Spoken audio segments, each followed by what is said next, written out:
August 18th, 2022 meeting of the Beaufort County Airports Board. If you'll all join me and rise for the flag. I pledge allegiance to the flag of the United States of America and to the republic for which it stands, one nation, under God, indivisible, with liberty and justice for all. Thank you. Public notification of the meeting has been published, posted, and distributed in compliance with the South Carolina Freedom of Information Act. All right, so prior to approving the agenda, I think you each got an email from me this morning. There had to be a last-minute change on our agenda. So if you look down at action items, the only item that we will be voting on today is item 11. There'll be no vote on items 10, 12, and 13. Anybody have any, and John will address that when he comes up a little later. Anybody have any problems with the change of agenda? Accept a motion to approve the agenda as amended. All right, Chris and Mark is second. All in favor, please say aye. Aye. Any opposed? Agenda is approved. Same story for the minutes. You'll recall we did not have an August meeting, so we are approving the minutes of June 16th, 2022. You should all have received copies of it. Hopefully you've read through it. Any changes, corrections, additions, amendments to the minutes? Hearing none, accept a motion to approve the minutes of the June 16th, 2022 meeting. Tom? Second. Chris? Okay, and all in favor, please say aye. Aye. Any opposed? Minutes are approved. This time we have a public comment period. I'm not seeing an overwhelming number of folks ready to comment at this time. You each have in front of you, as in substitute for public comment, a note from Larry Fuller, who's a resident of Hilton Head. We won't read the entire note, but I urge you to read his comment for discussion later on if necessary. So having no public comments, John, you're up.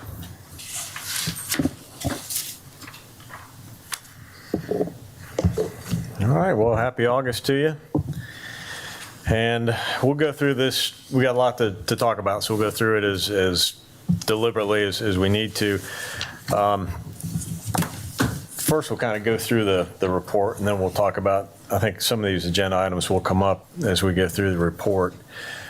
First thing, on the action items that we don't need to vote on, I'll talk about a couple of those first. The item number 10, which was the Small Community Air Service Development Grant, which is SCASD for short. That one, and then number 12, which is the FAA AIP grant for the design and bidding of the runway rehab. Those are both projects that no longer require a resolution and council approval to accept those grants because they're relatively small in nature. And any match that the airport has was pre-approved by the council passing the budget. So that's a new piece of this year's budget ordinance by the county, so it saves us a little bit of time. So that's why those came off, and I'll hit the last one as we go through the report. So we'll see if this goes. The picture up here was taken by Tad. Some of you guys know Tad, who works with us on the maintenance crew at Hilton Head. He goes out and he's kind of an amateur photographer, but while he's working on the field, he catches the sunrise and everything. He sends us some great photos every Friday morning. He'll send us some photos, and then if we've had some different types of aircraft come into the airport, he'll usually quiz us. Steve gets it, I get it, and a couple other guys get it. And it's a little trivia thing that he plays with us, and he's never had any good prizes yet, but sometimes there'll be aerial views of different airports too, or cities, and you have to pick them out. He's had Chicago on there, the skyline. He actually had Everett Field way up in Washington on there, which is kind of interesting. The only reason you could pick that out is because of all the 737s laying out there. So I'd never been there, but I saw the 73s. I was, it's got to be Everett.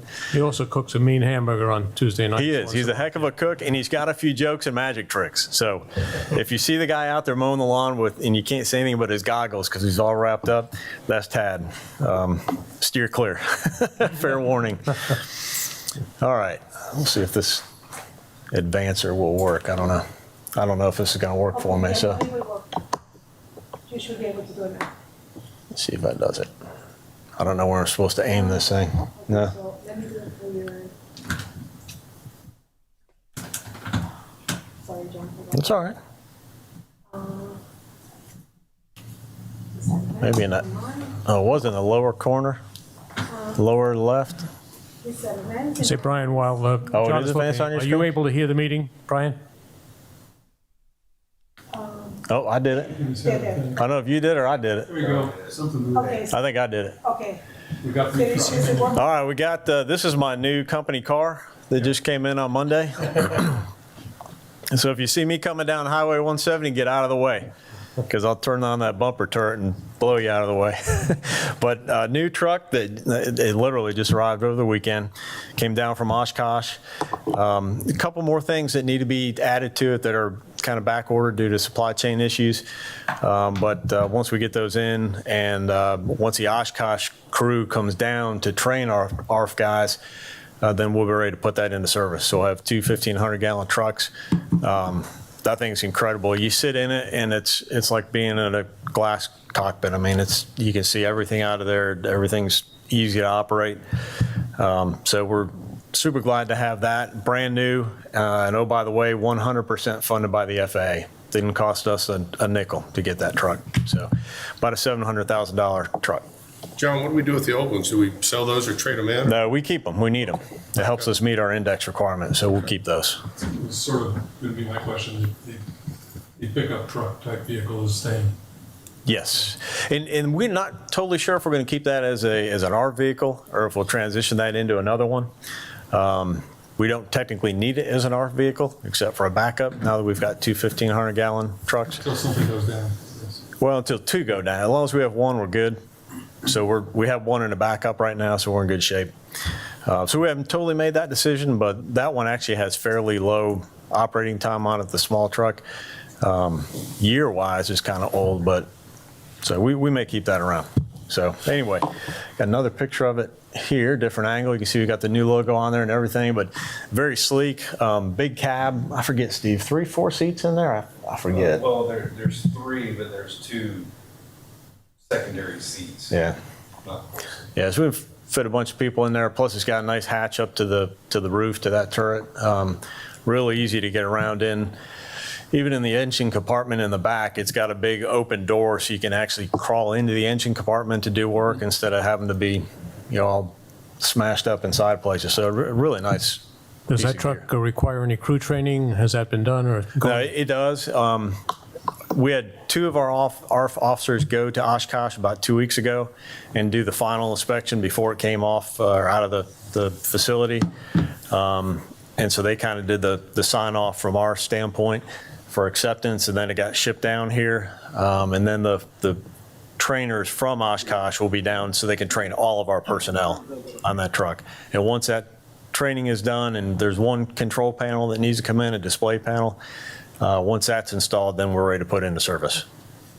So, all right, so that's the truck. Let's see, we'll talk about the terminal, but let me go back. We'll just let you focus on the truck, and then we'll talk about ARW first. We talked a little bit about hours changing out there. Chris and I talked, Trey and I talked. We're looking at the hours out of ARW because on the weekends, at least during the summertime, it's been pretty slow.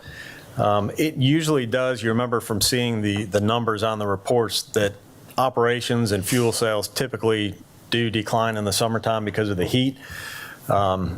We think that there may be a kind of a double whammy effect this year with the fuel prices just from inflation. So we're tracking all of that, but in the meantime, we're looking at adjusting hours out there where we might only be open half a day on Saturday and Sunday. Couple reasons for that. Number one, we don't know that it's an effective use of our staff time to be sitting there.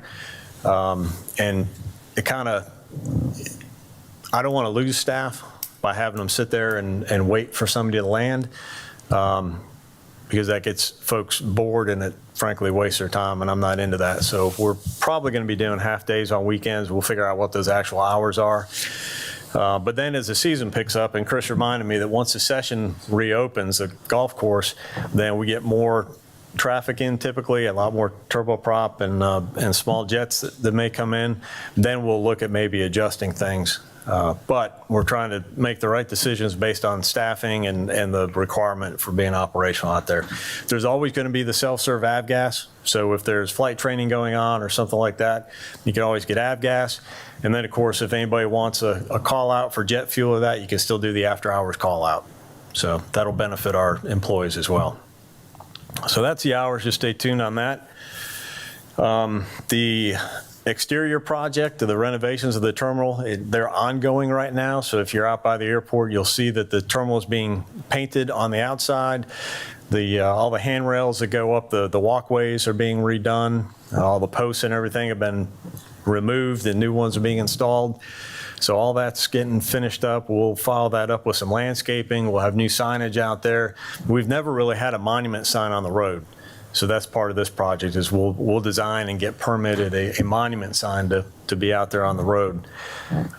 So that's being funded with our H-Tax grant, which is hospitality tax, as well as we've applied for a match from South Carolina Aeronautics, which we had last year for the interior. And we ended up being able to fund that entire project through grants. So we anticipate doing the same thing with the exterior. So any questions on ARW? There was an email, I think, that Jim sent out, Jim Atkins, about the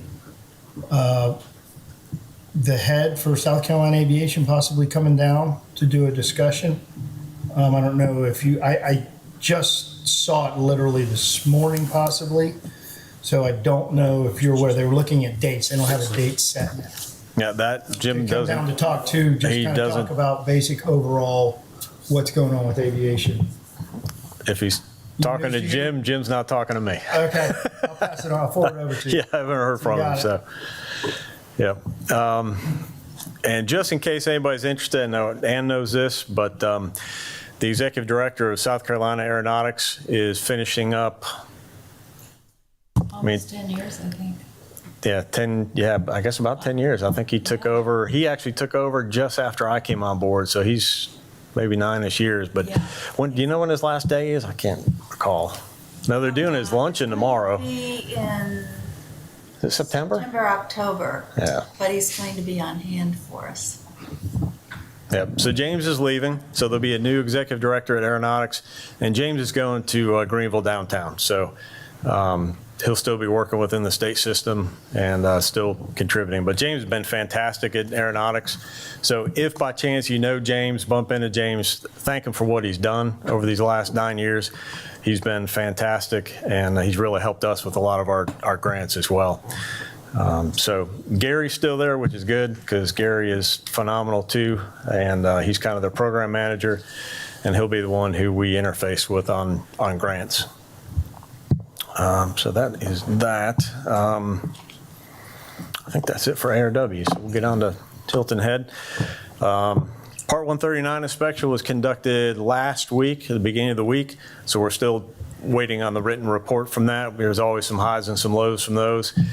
We've had is another brand new inspector for us. This one's got an ARF background, so pretty intense ARF inspection and training records inspection. But she had some great suggestions for us on our transition from our old traditional paper tracking system to the computer-based system, which we have in place, but we're kind of training the ARF guys to transition to that. So come next year, we'll have everything 100% electronic, which is, it has the added benefit of if the ARF inspector wants to pre-inspect records, they can request them and we can just give them access to our system and they can review records. So could save some time on the actual field inspection, which would be good. Airfield's in good shape, so that's good. I don't think we had anything major on the airfield. Usual erosion issues that you have from summertime rainstorms that you keep up with from day to day, but we always fight those. So nothing major, that was good. We did, you might have seen that in the news that we received a BIL grant, the Bipartisan Infrastructure Law. I had no idea that we'd receive that. We applied for it because it was a great opportunity, but that's for the tower, and it was a competitive grant program. There was $20 million available nationwide, and we got $275,000. So that's what we applied for, and that'll we'll update our ATIS in the tower, and we'll update all the old communication gear. If you've been in the tower, you can see that we've got old punch button communication devices, which are troublesome. They usually work, but obviously the more you punch a mechanical button and you punch the same ones over and over because of the same frequencies, they wear out. So there's going to be a new touchscreen control panel that we'll have. So we'll upgrade that equipment, which would be great for the controllers, make life a little bit better for them up there. We'll do some other upgrades, little things like the console they work on needs to be updated. The carpet in the cab hasn't been updated. Other things like the hatch that goes up to the roof has leaked, so that needs to be replaced. But basic things that we need to get to now we can take care of with that grant. So, Hey, John, what about the installation of a radar in the tower? Has that conversation been had, or not with this grant because that's a $2 million deal. even getting a feed in? They can't do a feed?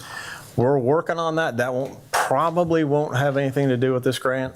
But we've been coordinating with the air station over the last few months to figure out how that might happen. But it's an incredibly slow process to even get people to answer phone On that- calls and emails about that. So we're still working on that, but And on that feed, if you tough got it, one. would come from the air station, not Savannah? yes. Yeah, I don't know that Savannah hadn't really indicated any interest to our tower personnel, but the air station has, and they're actively working on it. Yeah. So I think that's our best chance is working with Beaufort. Yeah, I know the guys and girls in there want it, if they could get it with the increased traffic, so. Well, from a safety standpoint, it makes a lot of sense. In the past, it was fine when it was mostly, turboprops on the commercial side, and then a lot fewer jets operating in and out of Hilton Head. But now, if you look in the sky, it doesn't look to be very busy, but if you jump on FlightAware or ADS-B or something like that, you see how incredibly busy it is up there. And it would be really nice if our controllers could see what's going on before they visually see it. But that's literally what they rely on now is binoculars and a voice call saying, hey, this is me. You've got a, such and such coming in from the, northwest. Look out for them. And our guys can't pick them up until they can physically see the aircraft. So it's tough because it means Savannah and Beaufort have to hang on to that aircraft longer under control before they can pass it off. If we could see them, if our folks could see them, then that pass off, handoff takes place earlier, which means, in this case, Beaufort can turn its attention back to the F-35s. And we'd like them paying attention to the F-35s. So we're working on that, and we'll probably need your help on that with some letters, so we'll be in touch. Okay, let's see, SCASD grant, we'll talk about that. We've applied for the SCASD grant 3 times, and we got it this year, which is great. So that'll be, it's a $250,000 grant, and then it's going to be matched by community partners. So that, we're still working on some additional match money on that, but we're hoping to boost that up to $350,000 to $400,000, and that's marketing money. So marketing promotion money that we use in those outbound markets. I think we might have I have to review the application. We might have a small local component to it because of our rebranding. So I think we'll be able to use some on some local work as well. But it'll be primarily for that inbound crowd coming from those cities like DC, New York, Boston, Chicago, Dallas, Fort Worth, places like that where advertising is not inexpensive. So every dime is going to help on that. The use of that money, John, is being dictated by the airport, by you, not another vendor, it doesn't go to another organization. It'll be used by you for airport promotion, yeah? It's used as airport and destination promotion because the partners are community partners. So it's the resort partners in that, and all that works in through. We coordinate with the chamber. We run it. We're the administrators of that grant that's locally, but we will use their funding power and some of their campaigns probably to kind of use their leverage and use that brand and kind of leverage their brand to help the airport and the island at the same time. So there'll be some cooperative efforts in there. So that was good news. That's a SCASD grant. And then the last and probably most exciting is the terminal project. I know we didn't talk about it in June. At that point, we had not quite gotten the bids in. We did receive the bids on June the 23rd, and we've been evaluating a bunch of different items with the bids.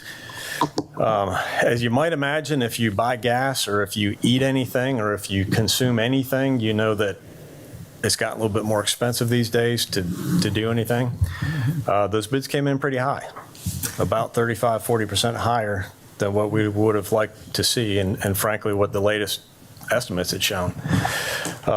So long story short, we've been working basically the whole summer to figure out different strategies on how we can execute that project and have that funding in place, because you've got to have all the funding in place in order to execute a contract.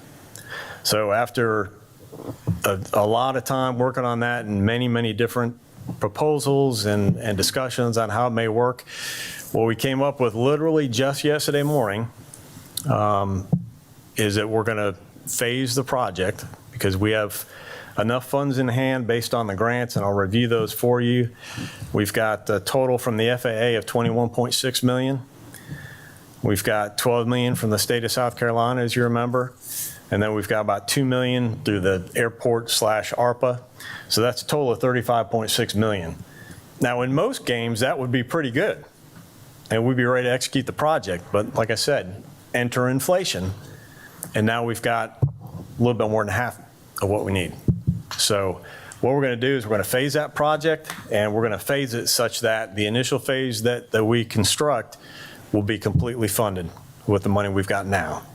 And that buys us some time, because that'll be 1.5 to 2 years worth of construction for that first phase. While that's going on, we'll line up the remainder of the funding and/or bonding, financing if we have to, for the follow-on phases. The obvious goal is to accomplish the entire program, because it has to be accomplished. But that first phase is one that we can get started. So what we have to do legally in order to make that happen is we're going to rebid it with just that first phase. So, and it's really the only way you can do it. We met with legal, we met with procurement, reviewed the state law, reviewed local codes, and that's how we need to do it. So that's what's going to happen. And within the next probably 1 to 2 weeks, I'll have a plan with milestones and projected costs, and what that looks like to lay out that next bid phase. So if we do our arithmetic, you're suggesting that the bids came in excess of 65 million? Is that? The lower bid was around 66 and change. I don't have the exact figure, but they were mid-60s. Yep. And that's for the construction. So it was much more than we anticipated. So I want to show you these just to kind of point out kind of what's going to be built. I don't know, can you drag Brian's dialogue box over to the other side? Will it do that? Or you can minimize them. Don't worry, Brian, we don't minimize you. All right, now grab that. Grab the black bar on the top, right there. There you go. Drag them across. Oops.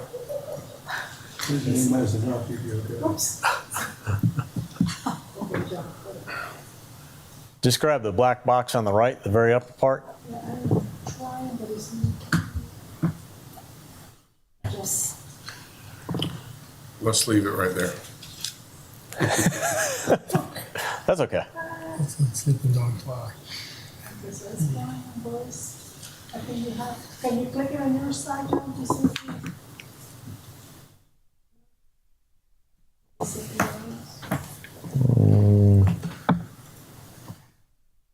No, you may have to jump on the, back on Brian's thing.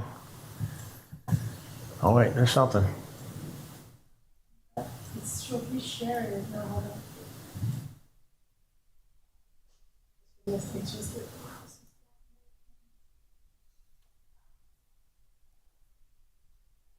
Oh, take your time out here.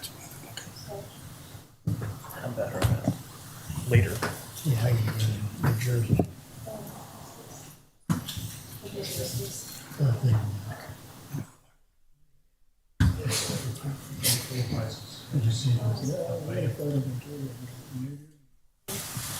See it raining out there? Yeah, Came from nowhere. look at that. Yeah. And I brought my umbrella. Smart. Right. Right ahead. I think it's gonna go right through it, looks like.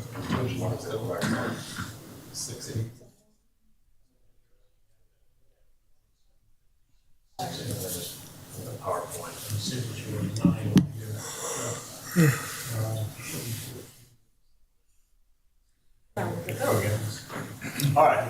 Sorry, multiple screens, it's kind of hard to move those things around.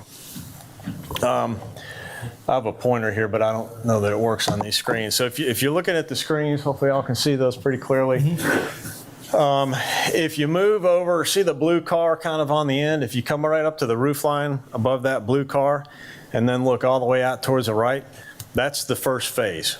Okay, so that portion of the building, and I'll show you some more, but that portion of the building is what would be considered the first phase. That's all the fully new construction. And that would also include the lanes in front of the terminal. So the new drop-off lanes would be included in there. And then here, if you look kind of towards the top, there's a, I don't know the best way to describe it, but there's a, towards the end of the drop-off roof that you can see, that roof line. If you come up from that, there's a peak, kind of the last large peak there. About from there all the way down is the phase that we're going to work on. That's new construction. Now, obviously, there's a lot of renovation in that that'll happen with the old building, but all that is to the south, to the top of the page, is new construction. So that's all the boarding gates, that's the security checkpoint. I don't know if all the ticketing is in there, but I think the new airline offices are in there as well. That's what we're looking at for the first phase, and including the 4 lanes in front. That's kind of what it looks like graphically. We had the architects put this together for the briefing we did the last couple days. That's what that first phase is going to look like, including all the colored areas will be there. The blue, kind of the orangish red, and that green will all be included. Yeah, so that's kind of what it looks like. Okay, so that's me with my crayon. They don't let me have anything sharp. So that's about what the first phase looks like. And we can accomplish that with, like I said, with the funding we have now without needing financing. So we're going to get underway with that. We'll bid this, get underway, and then that gives us some time to be working on funding for the rest of the program. Now, we do need to complete the full program because we've got permitting in place for the full program. And the purpose and need for the project includes that full program. So, John, and the permit, is it similar to other permits, whereas as long as you're continuing work, the permit doesn't expire until work actually stops, so you still have time after that. Is that correct? I believe that's the way Hilton Head works. I think they typically have a commence date. You know, if it sits without you executing the permit for like a year, it expires. Right. But even so, I've extended town permits many times. So, we'll be able, I'm not worried about any of the permits. And we've spoken with the FAA. There's no issues with FAA funds as well as far as executing it this way. So we're in good shape legally, procurement-wise, grant-wise, permit-wise. And it'll give us a good, clear scope of work that we can accomplish. Do you have to rebid the job, John, because you're only doing a partial based on the full bid? So does this have to be rebid in stages? Yes. Could you describe that process and the length of time? Well, that's why I just said, after meeting with procurement and legal, you can't take the full program and break it up into pieces. You've got to be able, in order to award a contract, you have to have that full amount funded. Right, so you have to rebid. Correct. So that's what we're doing now. Yeah, the timeline we're looking for on the rebid process. And that's what I said. We'll know that by the end of next week. Okay. We'll have that clear schedule with the milestones and what that rebid process looks like. It shouldn't be that long, because presumably the folks who bid this the first time will look at it a second time. So what we're going to do, and then they'll be familiar with what they're looking at. Some of it may be repackaged a little bit, and without coordinating completely with procurement of that, the shortest amount of time they've recommended to rebid this is a 30-day process, which is probably what we'll go for. That should be more than enough to rebid. So it'll take some time to get the documents together. It's going to cost us a little bit of money to put those documents together, but it's by far and away the more prudent choice rather than risk a protest on a bid. So if we look farther down the track, when we go to phase 2, second step, that process will go through a rebidding process at that time? Correct. Is it conceivable we wind up with 2 different contractors? Phase 1 contractor takes care of that, rebid process brings us a second contractor, possibly? It is possible. Yep. Okay. All right, more questions on that? That's kind of the biggest item that we need to talk about and spend time on today. I want you guys to be clear on that, and I'll work with the public information officer too to make sure that, anybody who's asking questions about this understands exactly what's going on. There's no secret as to what's happening. It's purely inflation. John, is there confidence that the funding in hand will be adequate for phase one? Yes. Yeah, phase one will be sized such that that budget works. Yep. So John, if you do phase one like you're talking about and the fund becomes available, you would have to put phase two out for rebid. You can do that as a change order to the original contract and just extend it. I'll look with procurement, because I guess there may be a possibility of looking at bid alternates or something, but I'm not entirely sure, because if we have bid alternates in there that cost more than what we have, I'm not sure that we can legally do that. You know what I'm saying? I don't know that we can, I guess we can bid it. It's an So it's- lead, so if you don't add it, then you don't go over your budget. Yeah, so it is possible. We may have it set up that way, Trey. Yeah. That may be more cost effective for the county because you bring in a new contract, a new mobilization, new everything. Oh, yeah. It's, It'd definitely be preferable to stay with the same contractor. Just an So option. we'll see how that rolls. But we'll check into that. I think that's a good item to look at. Anybody else? All right, that's the biggest news of the day. And I think that's all the slides I have. That's all the slides I have. So any other questions on that or anything else that I briefed? All right, you said, John, that you need to do the entire project. Is phase one, does it leave you with the functionality you need for a period of time if you're unable to secure funds for phase two? Yeah, really good question, what Ian asked there. That it will give us that functionality, so we will still be operating with the old baggage system and things like that, but we'll have a brand new security checkpoint and the brand new boarding gate areas, which are two of the probably most important aspects of what this new building provides. Yeah. And we'll be able to use a new apron that was also 100% FAA funded. So it'll allow us to move the aircraft over to the side. is the apron completed, signed off, received? It's not 100%. We haven't done final inspection yet, but all the surfaces is done, painted. Got some erosion issues like we always have, but so once we get that squared away and do final inspection, that'll be complete. Yeah. All right, anything else? If not, I'll turn this back over to the chairman. Thank you. Okay, unfinished business. I have an item. Does anybody else need to go back and review anything that was discussed in the past? John, don't sit yet. No rest for the weary. Could you bring us up to date on the exec air north end of Hilton Head? What's going on there? Specifically, help me out. Underlying land, is there a purchase going on? Or is that an issue? I thought exec air, there was some consideration being given to purchasing the land under exec air. There is, we are currently looking at a very small acquisition, and that is the piece of what's in exec air that's actually it's pretty much in taxiway alpha. So if you know what it looks like in there, the little taxi lane that comes out from exec air and then ties into alpha, basically from the edge of that pavement to the edge of taxiway alpha is roughly that area belongs to exec air. But it was effectively made airport property because that's where the taxiway alpha project took place. We've got drainage in there, we've got lights, signage. So the airport's going to purchase that because right now exec air can't access that property because it's across the line. So we met with the folks from exec air and we agreed that the airport needs to own that property. So we're currently underway to acquire that. That's all it is. It's Still negotiating that, not, you Oh, know. we're just starting. I mean, we're just working on appraisals and stuff. So, Okay.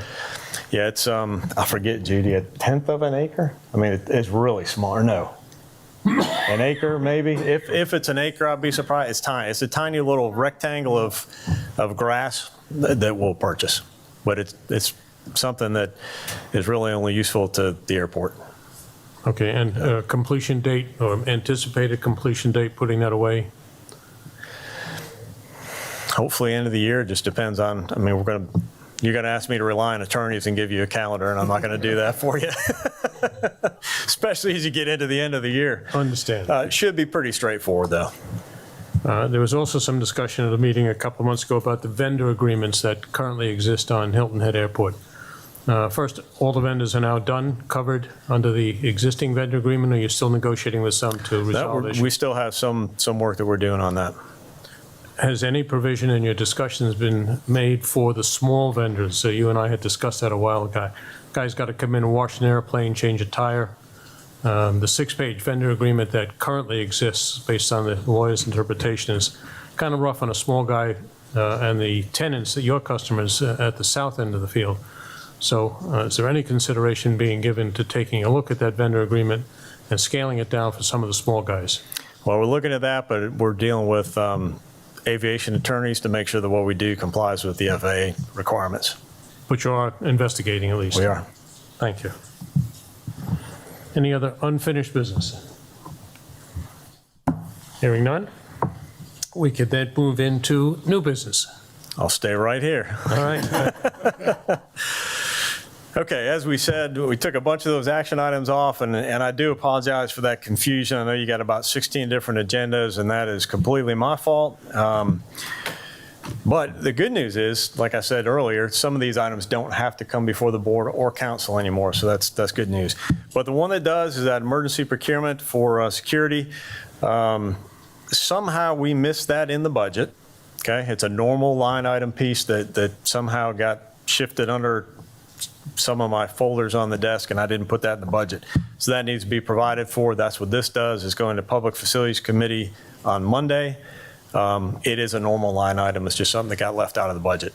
So that's our, Securitas provides the paid security at the terminal in addition to the sheriff's deputies who are there. And what Securitas does is you'll see them out front of the terminal, making sure the cars continue to move, make sure people aren't stopping where they don't need to stop. And then we also have one of their staff inside the terminal who provides that TSA federal requirement to watch the exit lane.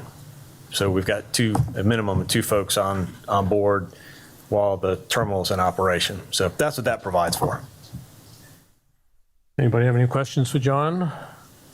Just out of curiosity in relation to what it was last year, how much has it changed? It's more than last year because about, well, really not too far into last year's budget, we added the second person because that exit lane opened up. So I think last year we probably paid about 3/4 of the year of that second staff. So this is a little bit more than last year, but not a lot more. We did an amendment last year as well.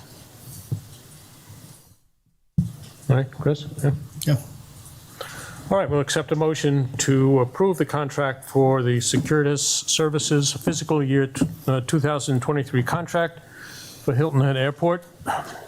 And, Second. well, got Tom for a second. All in favor? Any further discussion? Last chance? All in favor, please signify by saying aye, or raising your hand. Aye. Any opposed? Motion passes. Thank you. Now I turn it back over to you, Mr. Chairman. All right, committee reports. Leslie is not with us today, so I'll just give you some of the observations on the ambassador program, which I think ultimately will turn out to be an outstanding program at Hilton Head Airport. As you all know, traffic was a little lighter this year for a whole bunch of reasons. Hopefully a lot of that, if not all of it, will come back next year. But I was over there on several occasions, and several board members were good enough to volunteer their time to head over there. Not all board members did. Perhaps next year we'll have some more participation by the board members.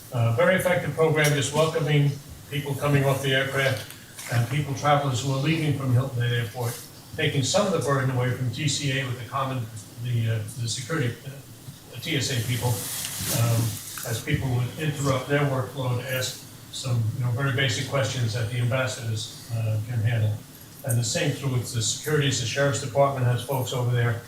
Our ambassadors are able to remove some of the traffic from their responsibilities and deal with it here. So hopefully that'll continue. The last few weeks are coming up. It'll be very light. But hopefully Leslie will agree to head this up for next year. And the learning curve this year, we now have our own podium over there, improve on the program next year. So that would be her report. Any other committee reports?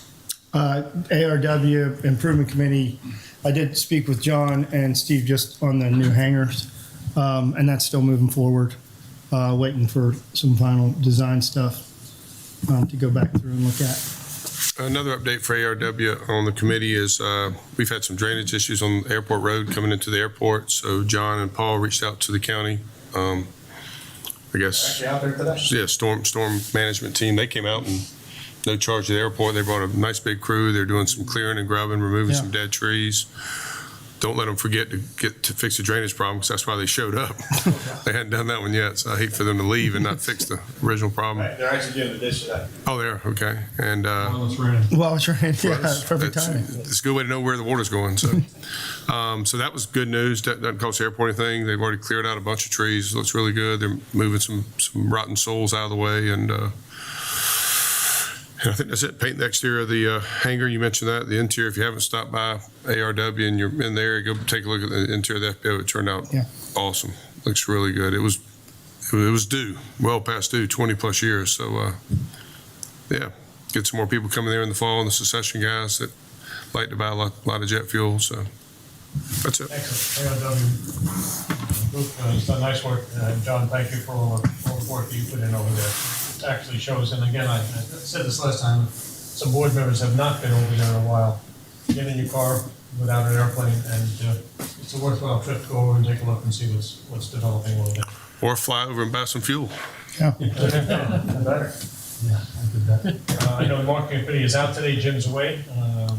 And so he will participate with us next month and bring you up to date on what's going on there. Anybody else in the committee information that we need? Hearing none. We'll go back to our citizens' comment period with our vast choice of citizens today. Again, I remind you to please read Larry Fuller's note that you all have copies of. And if necessary, we can discuss it in the meeting next time. Please remember, if you have a response, please either forward them to me, copy John, or forward them directly to John with copy to me. Okay, I don't have anything else. And Howard, I saw the email that citizen Larry Fuller sent. I think it's important that we just remind the board that it's probably not a good idea for any individual, to contact any citizen. I mean, we need to collectively as a board, or John as a director, or Steve as assistant director, reply, so just a comment. Good point, thank you. All right, nothing else? Our meeting is, reminder, Thursday, September 15th, 1:30, back on Hilton Head. And I urge you to attend in person. Unless you really are concerned about a health issue, then by all means, do what you think is appropriate. If not, please join us back at Hilton Head on the 15th at 1:30 p.m. Meeting is adjourned.